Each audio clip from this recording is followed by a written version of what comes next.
नमस्कार दोस्तों, स्वागत है आप सभी का हमारे YouTube चैनल पर। तो जैसा कि मैंने पिछली वीडियो में आपको बताया था कि कैसे हम एक सीरीज शुरू करने वाले हैं, जिसमें हम बहुत सारे टॉपिक्स कवर करेंगे, जो आपके लिए बहुत इम्पोर्टेंट होने वाले हैं। आप किसी भी एग्ज़ाम की तैयारी कर रहे हो तो आपके लिए जो बेसिक नॉलेज है वो तो होना ही चाहिए।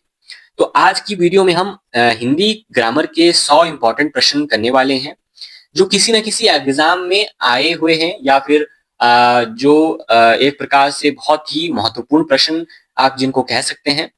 तो शुरू करते हैं, ज्यादा समय आपका बर्बाद नहीं करेंगे, लास्ट तक बने रहें और आपका 100 में से कितना स्कोर हुआ है वो भी हमें कमेंट में जरूर बताएं।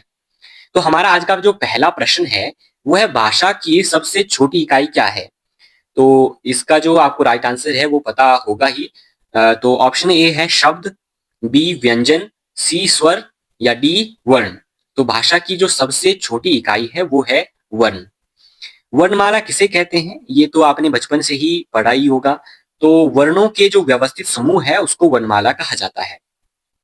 निम्नलिखित में से कंठ्य ध्वनियां कौन सी है? जो आपको ये कंठ्य ध्वनियां है इसको याद करने का मैं आपको एक मेथड बताता हूँ। आपने क्या करना है, जैसे आपने एक बाइक है केटीएम, केटीएम उसका नाम आपने सुना होगा। तो आपने इसी से याद रखना है केटीएम और नीचे आपने लिखना है दो। केटीएम, एक मिनट यहाँ पे थोड़ा सा फिर से मैं लिखता हूँ। तो आपने क्या करना है, के टी एम, केटीएम दो। तो के से आपने समझ लेना है कंठ, टी से तालु, एम से मूर्धा, डी से दंत, ओ से ओष्ठ। तो ये अगर आपको याद हो गया तो आपको फिर इसका जो झंझट है वो खत्म हो जाएगा। जो उच्चारण स्थान है वो आपका कंप्लीट कवर हो जाएगा। अब जो कवर्ग है यानी कि क ख ग घ जो भी है वो आपका के में आएगा यानी कि कंठ में आएगा।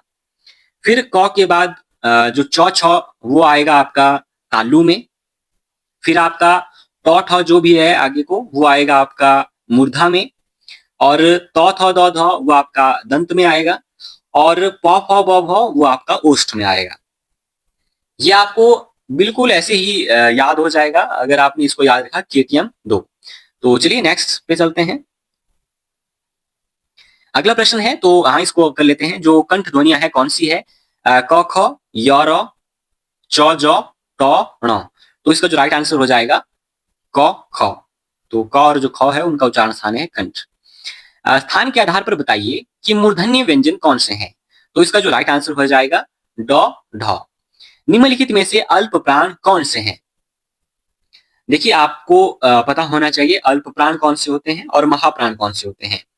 तो इसका राइट आंसर आप बताएंगे अ आ, क ग, थ ध या प, सॉरी फ और भ। तो हमारा जो अल्प प्राण है उसका राइट आंसर हो जाएगा क और ग। अल्प प्राण वही होते हैं जिनमें आपका यानी कि जब आप इनका उच्चारण करते हैं तो आपका कम जोर लगता है या आपके मुख से कम हवा बाहर निकलती है। तो निम्न में से नासिक्य व्यंजन कौन सा है? तो ये तो सभी को पता है नासिक्य। तो यहाँ अगला है हमारा ए और ऐ वर्ण क्या कहलाते हैं? इसका राइट आंसर हो जाएगा कंठ तालव्य। हिंदी वर्णमाला में अयोग वाह वर्ण कौन से हैं? ये एक ऐसा प्रश्न है जो बार बार किसी न किसी एग्जाम में आता रहता है। तो इसके ऑप्शन है अ आ, ई उ ऊ, अंग आह। तो जो अयोग वाह है इसका आप एक बार सुन ले ध्यान से और हमेशा के लिए याद रखें। जो हमारा अंग और आह होता है ये हमारे अयोग वाह में आते हैं। निम्न में से बताइए कि किस शब्द में द्वित्व व्यंजन है? पुनः, इलाहाबाद, दिल्ली या उत्साह। तो जो द्वित्व व्यंजन है वो है हमारा दिल्ली में। यहाँ पे थोड़ा सा टाइपिंग मिस्टेक है। यहाँ पे श शलगम भी आपने मान के चलना है। तो श, स, श, ह कौन से व्यंजन कहलाते हैं? तो ये जो व्यंजन है ये है हमारे संघर्षी व्यंजन। क्ष ध्वनि किसके अंतर्गत आती है? क्ष ध्वनि जो है वो हमारा संयुक्त वर्ण है। अब यहाँ पे जो क्ष है उसको मैं आपको बता दूं वो कैसे बना है। जो क्ष है वो बना है आपका क प्लस श। यहाँ पे मेरे सुलेख पे मत जाना, ये फोन में लिखने में थोड़ी दिक्कत होती है। तो क हलंत होगा। तो इस प्रकार क्ष बना है। तो ये संयुक्त वर्ण है, यानी कि दो वर्णों से मिलके बना है क्ष। हिंदी शब्दकोश में यहाँ पे क्ष लिखा है, यहाँ पे ख आएगा। हिंदी शब्दकोश में ख का क्रम किस वर्ण के बाद आता है?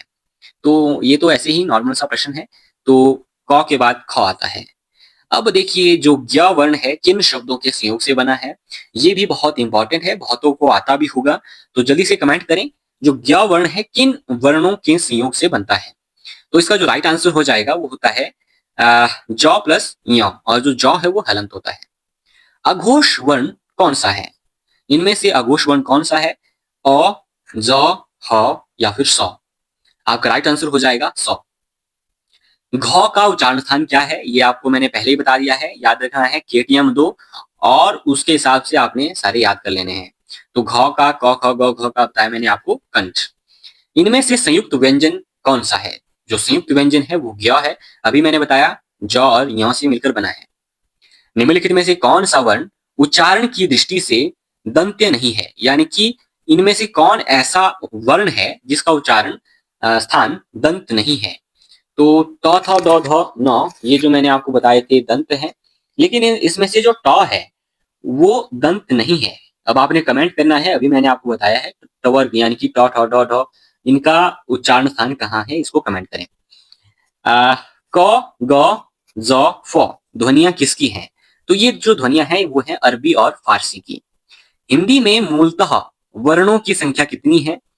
तो हिंदी में मूलतः जो वर्ण है कितने हैं? 50 है, 51 है, 52 है या 53 है? तो इसका राइट आंसर हो जाएगा 52। देखिए बहुत ही मेहनत से मैंने ये सारे टाइप किए हैं और एक एक प्रश्न को ढूंढ के लाया हूं ताकि बहुत सारे टॉपिक्स इसी में कवर हो जाएं। और कुछ ऐसे टॉपिक्स हैं जिनको मैं बार बार, बहुत सारे क्वेश्चन इसमें रिपीट हैं, ताकि वो वाला टॉपिक तो आपका इस वीडियो में कवर हो ही जाए, जिसमें आपको बाद में कहीं से पढ़ने की जरूरत ना पड़े। तो क्ष ध्वनि किसके अंतर्गत आती है? जो क्ष ध्वनि है वो मूल स्वर है, घोष स्वर है, संयुक्त वर्ण है या तालव्य है? ये प्रश्न रिपीट हो गया है। इसमें 3-4 प्रश्न मैंने ऐसे भी रखे हैं जो रिपीट हो रहे हैं ताकि वो आपके दिमाग में बिल्कुल फिट हो जाएं। तो क्ष मैंने अभी आपको पहले भी बताया, तो ये संयुक्त वर्ण है क्योंकि क और श से मिलकर बना है। शुद्ध वर्तनी का चयन कीजिए। तो अन्वेषण की जो शुद्ध वर्तनी है वो देख लीजिए आप, अ आधा नौ वे क्षण अन्वेषण।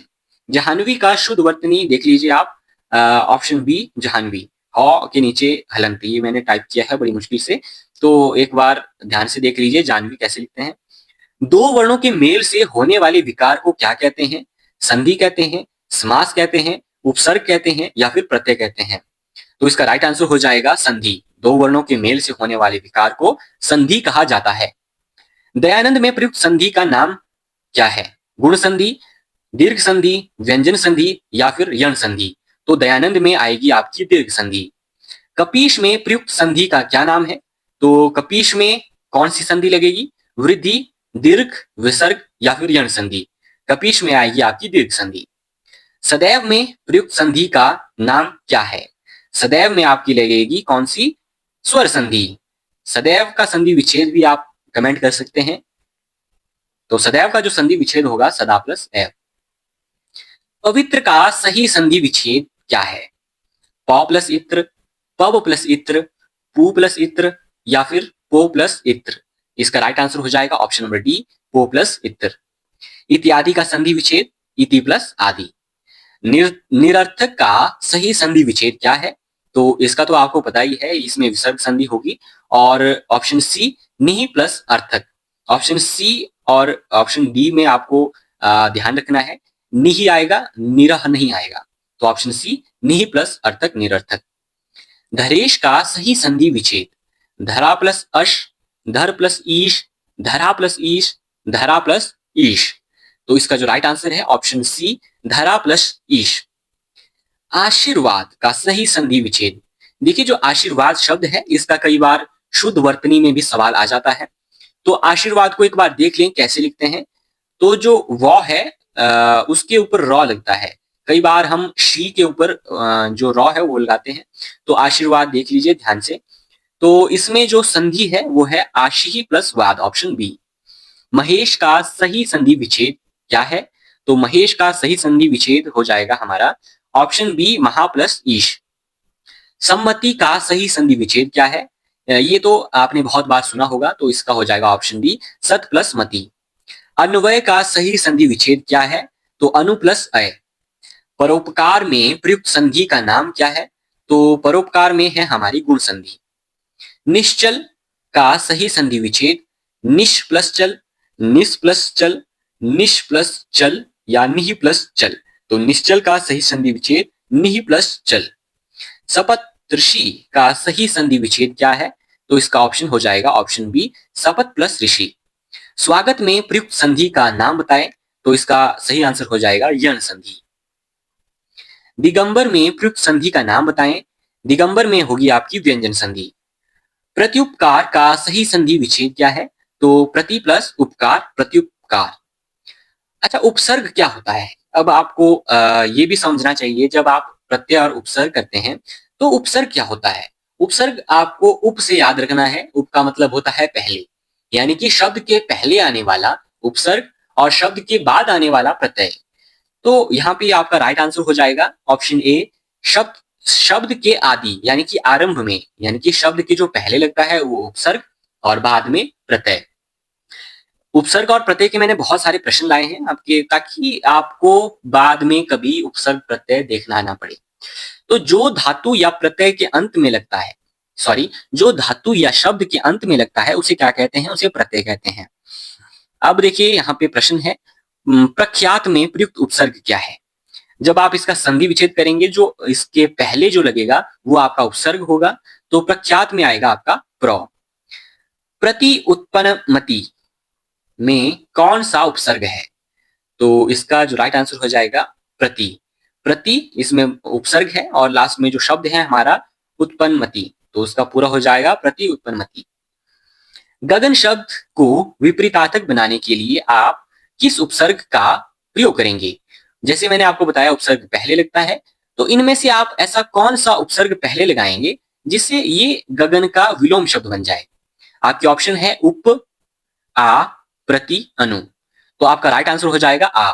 देखो, गमन में अगर आप आ लगा देंगे तो आगमन बन जाएगा, जो इसका विलोम शब्द हो जाएगा। अगला प्रश्न है 46। निर्वासित में प्रत्यय है, तो इसका राइट आंसर हो जाएगा इत। लेखक शब्द के अंत में कौन सा प्रत्यय लगा हुआ है? तो राइट आंसर हो जाएगा अक। अनुज शब्द को स्त्रीवाचक बनाने के लिए आप किस प्रत्यय का इस्तेमाल करेंगे? तो जैसे मैंने बताया कि जो प्रत्यय है वो बाद में लगेगा, तो अनुज के बाद अगर आप आ जोड़ देंगे तो अनुजा हो जाएगा, जो स्त्रीलिंग होता है। और इसी प्रकार सूता के आगे भी आप अगर आ लगा देंगे, सूत के आगे आ लगा देंगे तो इसका हो जाएगा सूता। सप्रिश्य शब्द को विलोमार्थक बनाने के लिए आप किस उपसर्ग का प्रयोग करेंगे? तो सप्रिश्य के आगे अगर आप अ लगा देंगे तो हो जाएगा असप्रिश्य, जो इसका विलोम हो जाएगा। चिरायु शब्द में प्रयुक्त उपसर्ग क्या है? तो इसका जो सही संधि विच्छेद हो जाएगा, क्या हो जाएगा? चिर प्लस आयु, जो चिर है वो उपसर्ग हो जाएगा। धुंधला शब्द में प्रयुक्त प्रत्यय क्या है? तो धुंधला में हो जाएगा ला। दोषहर्ता में प्रत्यय का चयन कीजिए, तो हर्ता। किस शब्द में उपसर्ग नहीं है? अपवाद, पराजय, प्रभाव, ओढ़ना। तो जिसमें उपसर्ग नहीं है वो है ओढ़ना। देखिए, जो अपवाद है इसमें अप उपसर्ग है, प्रभाव में प्र उपसर्ग है, पराजय में पर उपसर्ग है। संस्कार शब्द में किस उपसर्ग का प्रयोग हुआ है? तो सम उपसर्ग का प्रयोग हुआ है इसमें। पुरोहित में कौन सा उपसर्ग है? तो पुरः। सावधानी शब्द में प्रयुक्त प्रत्यय है ई। हमारा नेक्स्ट प्रश्न है 58। कनिष्ठ शब्द में प्रयुक्त प्रत्यय है, इसमें कौन सा प्रत्यय है? तो इष्ट। दो या दो से अधिक शब्दों से मिलकर बने हुए नए सार्थक शब्द को क्या कहते हैं? तो इसको कहते हैं समास। समास का शाब्दिक अर्थ होता है, आपके ऑप्शन है ऑप्शन ए संक्षेप, बी विस्तार, सी विग्रह और डी विच्छेद। तो समास का जो शाब्दिक अर्थ होता है वो होता है संक्षेप। किसमें अव्ययीभाव समास है?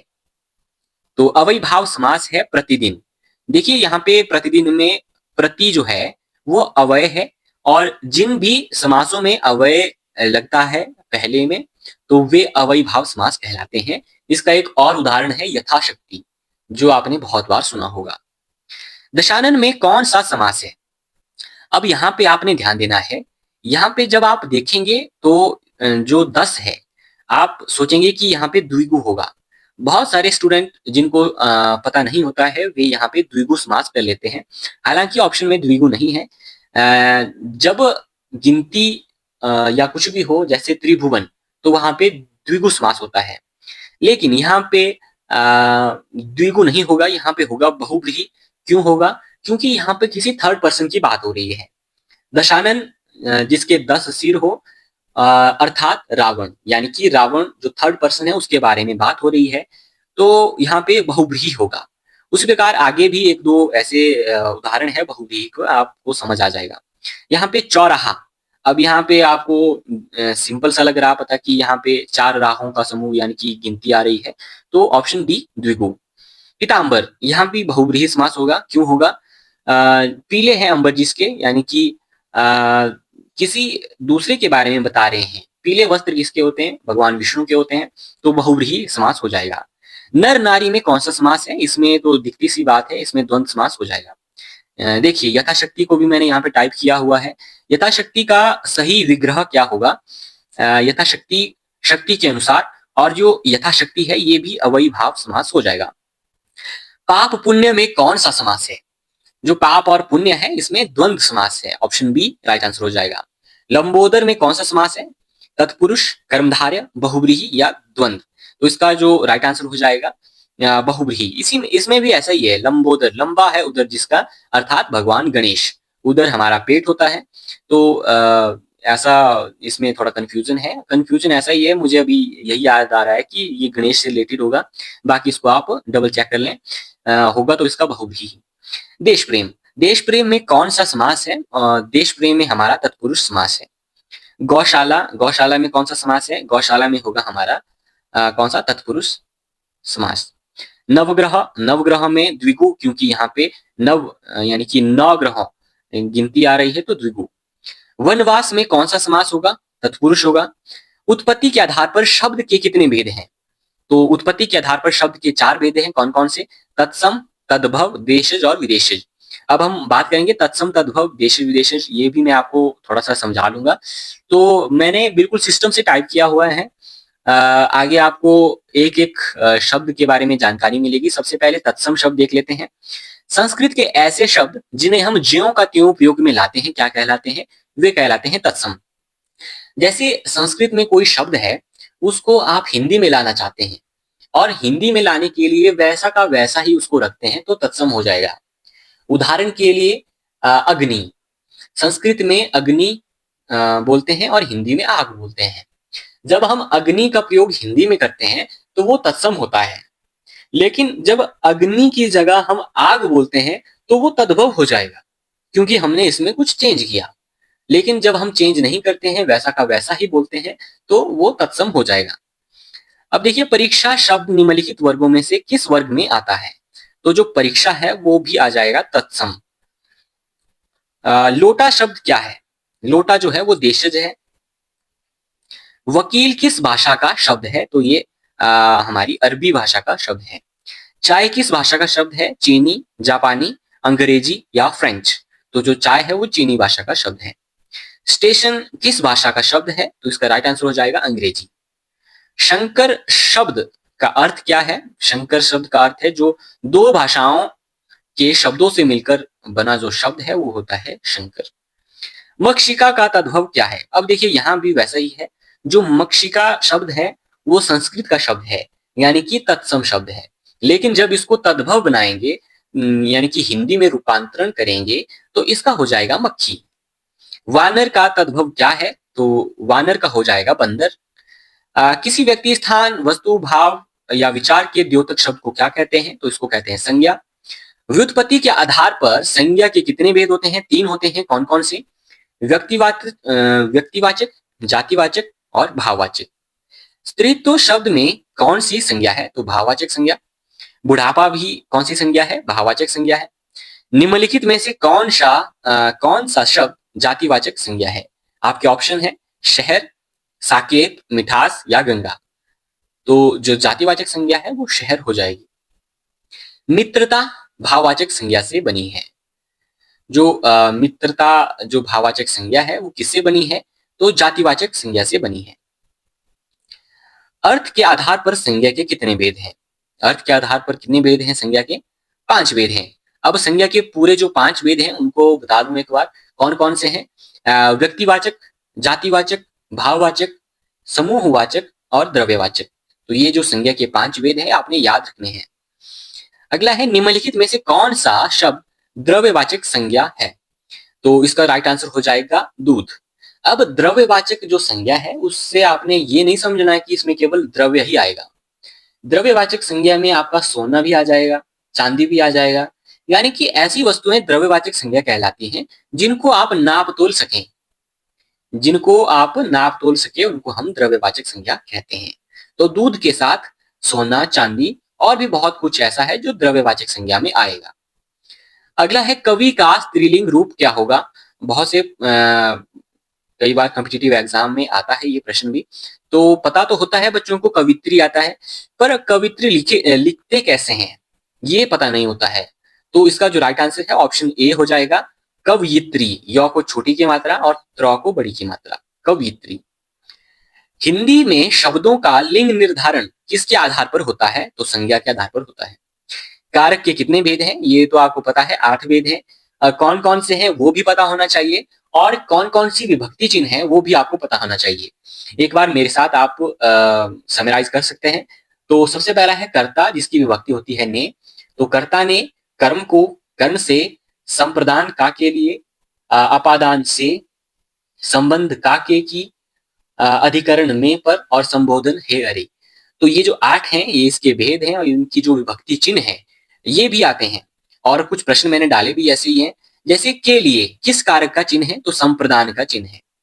वृक्ष से पत्ते गिरते हैं, अब यहाँ पे से है। ये वाला प्रश्न एक ऐसा प्रश्न है जिसमें 100% तो नहीं बोल सकता हूँ, 50% बच्चे गलती कर लेते हैं। जैसे कर्ता ने कर्म को कर्ण से, बहुत सारे बच्चे जो हैं वो ये ऑप्शन में जब कर्ण देखते हैं तो कर्ण को ही सही मान लेते हैं, क्योंकि उनको लगता है कि कर्ण के आगे जब से आता है तो से विभक्ति से ये कर्ण ही हो जाएगा। लेकिन असल में आपने देखना है कि जब वृक्ष से पत्ते गिर रहे हैं तो वृक्ष से पत्ते अलग हो रहे हैं। जहां पे किसी चीज से कोई चीज अलग हो रही है, दूरी हो रही हो, तो वहां पे लगता है अपादान। तो यहाँ पे राइट आंसर हो जाएगा अपादान। वृक्ष से पत्ते गिरते हैं, इसका हो जाएगा अपादान कारक। वृक्ष पर पक्षी बैठे हैं, इसका हो जाएगा अधिकरण। अधिकरण का जो विभक्ति है वो में और पर होता है। सर्वनाम के कितने प्रकार हैं? सर्वनाम के 6 भेद हैं, इसको भी आपने याद रख लेना है। कौन कौन से हैं? पुरुषवाचक सर्वनाम, निजवाचक सर्वनाम, अनिश्चयवाचक सर्वनाम, निश्चयवाचक सर्वनाम, प्रश्नवाचक सर्वनाम और एक बच रहा है, कौन सा? जल्दी बताएं कमेंट में, मैं भी अभी भूल रहा हूं। पहले से एक बार समराइज कर लेते हैं। पुरुषवाचक, निजवाचक, निश्चयवाचक, अनिश्चयवाचक, संबंधवाचक, प्रश्नवाचक। जी हाँ, सारे हो गए हैं। संबंधवाचक सर्वनाम हम भूल रहे थे। अगला है 98, मुझे किस प्रकार का सर्वनाम है? अब जैसे आपने इंग्लिश में पढ़ा होगा, फर्स्ट पर्सन, सेकंड पर्सन और थर्ड पर्सन। जो प्रथम पुरुष है उसको ही हम उत्तम पुरुष कहते हैं। इंग्लिश में जैसे फर्स्ट पर्सन में आई आता था, वी आता था, वैसे ही हिंदी में भी मैं, मुझे, हम, ये सभी किस में आते हैं? उत्तम पुरुष में आते हैं। तो इसका जो राइट आंसर हो जाएगा वो हो जाएगा ऑप्शन ए, उत्तम पुरुष। बाकी भी जान लेते हैं। जो मध्यम पुरुष हो जाएगा उसमें क्या आ जाएगा? मध्यम पुरुष। और जो अन्य पुरुष है, अन्य पुरुष में वह, वे, किसी का नाम आ जाएगा। और जो मध्यम पुरुष है उसमें तुम आ जाएगा। उत्तम पुरुष है उसमें मैं, मुझे, हम, ये आ जाएगा। ये आपने याद रखना है। तो हमारा सेकंड लास्ट प्रश्न है, जो सोएगा वो खोएगा। इसमें कौन सा सर्वनाम है? इसमें संबंधवाचक सर्वनाम है। विशेषण के कितने भेद होते हैं? विशेषण के होते हैं हमारे 4 भेद। कौन कौन से होते हैं? गुणवाचक विशेषण, संख्यावाचक विशेषण, परिमाणवाचक विशेषण और सार्वनामिक विशेषण। ये आपको ऐसे याद होने चाहिए ताकि बार-बार आपको पढ़ने की ज़रूरत ना पड़े। बाकी ये हमारा लास्ट प्रश्न था। Thanks for watching. ऐसे ही सहयोग बनाए रखें। मैंने बहुत सारे ऐसे पीडीएफ आपके लिए बनाए हैं टाइप कर के और इनको बनाने में मुझे बहुत समय लगता है। एक-एक प्रश्न बहुत ही अच्छी क्वालिटी का है जो किसी न किसी कॉम्पिटिटिव एग्ज़ाम में आया हुआ है या आते रहते हैं। आपका बेसिक तो क्लियर होना ही चाहिए, साथ ही हम धीरे-धीरे एडवांस लेवल पर भी जाएँगे, तो अपना ऐसा सहयोग बनाए रखें। मिलते हैं अगली वीडियो में। अगली वीडियो में हम इंग्लिश के 100 इम्पोर्टेंट प्रश्न करेंगे। तो मिलते हैं अगली वीडियो में, तब तक के लिए धन्यवाद। वीडियो को लाइक, शेयर करते रहें। बार-बार मैं नहीं बोलूँगा जिससे आपका समय बर्बाद हुए। धन्यवाद।